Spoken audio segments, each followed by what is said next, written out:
know, this could have been bad, but we got a survivor on the line. So I heard the story last night about two 12-year-old kids who were pulled down through a storm drain 8 feet into a catch basin. Could have been horrible. And, man, we tried to track these kids down this morning, and one of our listeners came through about an hour ago. And one of those 12-year-old boys, Elijah Baldovino, is on the line along with his mom, Christina. Hello to both of you. Thanks for coming on with me today. Hello. Hi, thank you. Elijah, how you doing today? Good. Okay. So, Elijah, you got to walk me through this, man. So you and your buddy, what's your buddy's name that you're out with? Devon. Okay. Was it a pond near your house that you were playing in? Yes, it was something of a pond. You know the those things that gather water. Okay. Like storms. Yeah. One of my other friends actually. Well, my friend got in first, and he slipped. He got sucked down, and then my other friend accidentally kind of bumped me, and my right foot went in, and then I got sucked from there. I was holding on to the entrance of the tube for 10 seconds until I couldn't hold on anymore, and I just prayed and then let go. And then I get sucked into there with my friend who's hanging on to the ladder and getting up. So I grab his leg and put myself on the ladder, wrap myself around him, put my hands on the ladder. Oh, my goodness. Okay, so let's back up just a little bit. So the entrance to the tube, is that underwater or is it above water level? It's underwater. It's about 6-7 feet underwater. So did you, because I saw it's kind of almost a whirlpool effect that sucked you down. Were you able to get a good breath before you got sucked underwater? No, because I wasn't able to hold my breath for that long. That's why I let go. And then I got sucked into there, and then I got a breath, grabbed my friend's leg. So you're holding on to the entrance of the tube. You're completely submerged, right? You're completely underwater. Yeah. Okay. And you have no idea what's at the other end of that tube, I assume. Did you? I don't. So, and it was only about 8 feet, and then you got spit out in this catch basin. Yeah. That's all right? Okay. I was wondering this earlier, Elijah, because I remember being 12 years old. This is the kind of thing I could have easily done myself.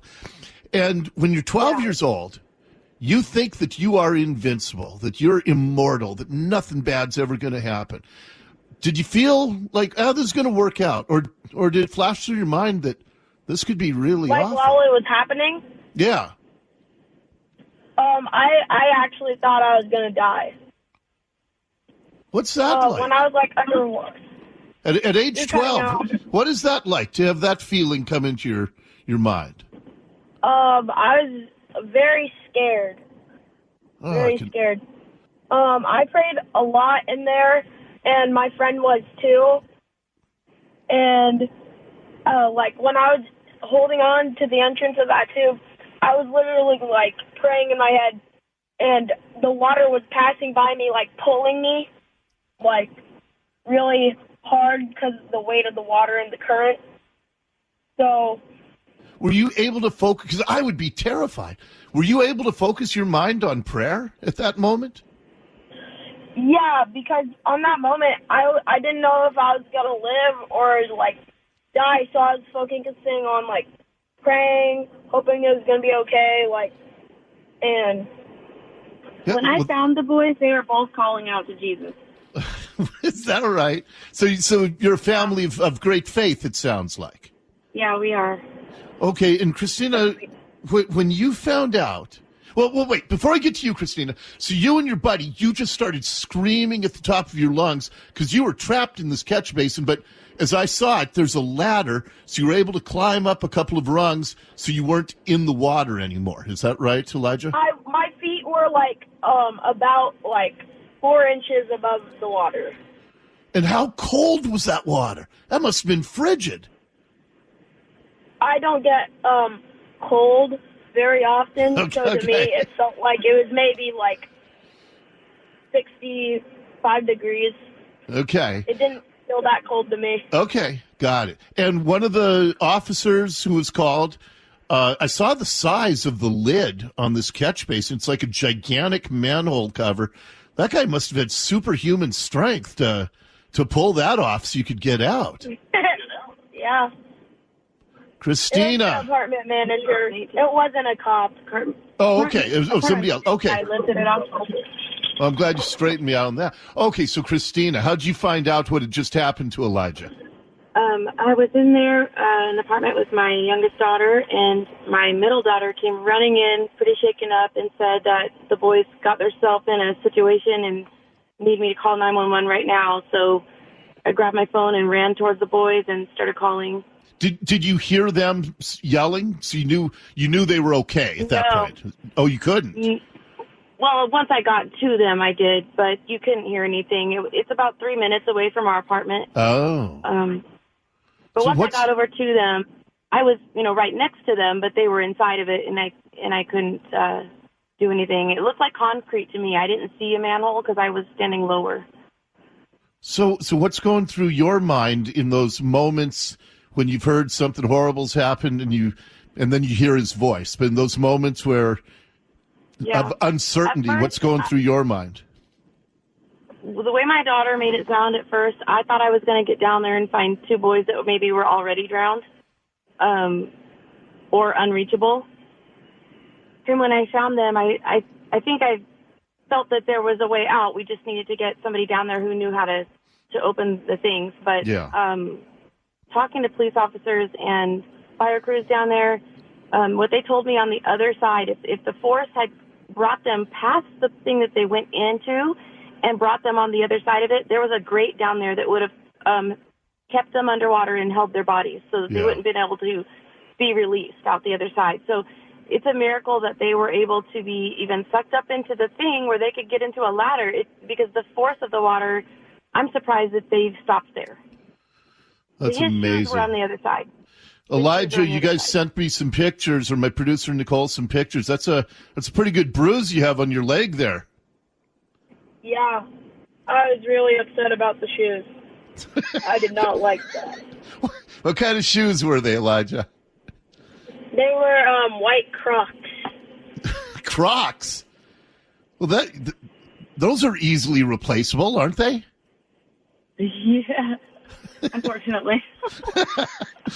Well, Elijah, so last thing for you, Elijah. Your mom said that you and your buddy were both calling out to Jesus. What were you saying when you were yelling out and calling out to Jesus? We were like, Jesus, help us. And we were like, help now. And, the thing was, when we got in there, the water inside of there, like a whirlpool, it actually kind of slowed down. And when we looked in there before we even got sucked in, we looked inside through the bars. And there was, this big whoosh of, a whirlpool.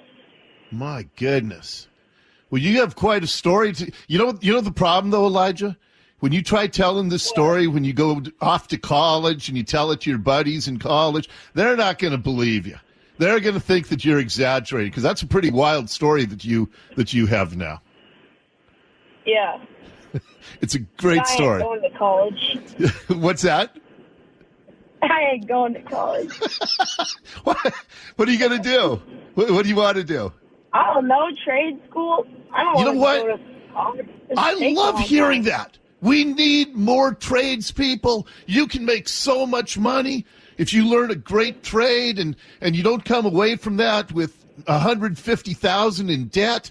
I love hearing that, Elijah. That's a great goal to have. Okay. Thanks. My mom told me to say that. There you go. All right. Christina, I'm glad things turned out.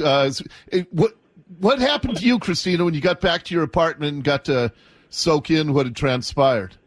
Oh, man, we sat down and thanked the Lord and gave him some praise, and then was on the phone quite a bit with family, and then a lot of people wanted to talk to Elijah and me, and been kind of a whirlwind. Yeah, I understand. From a whirlpool to a whirlwind. That's what you had.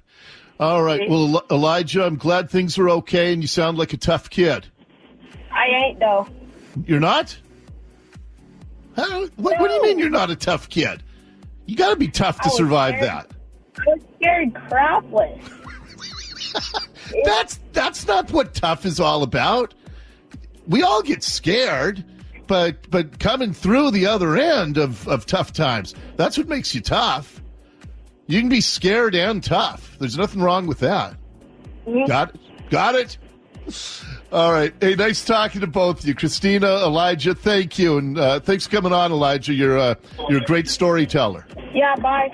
Oh, all right. Take care. Thank you both. Christina and Elijah Baldovino. He is a good storyteller, too. I'm glad the story turned out the way it did.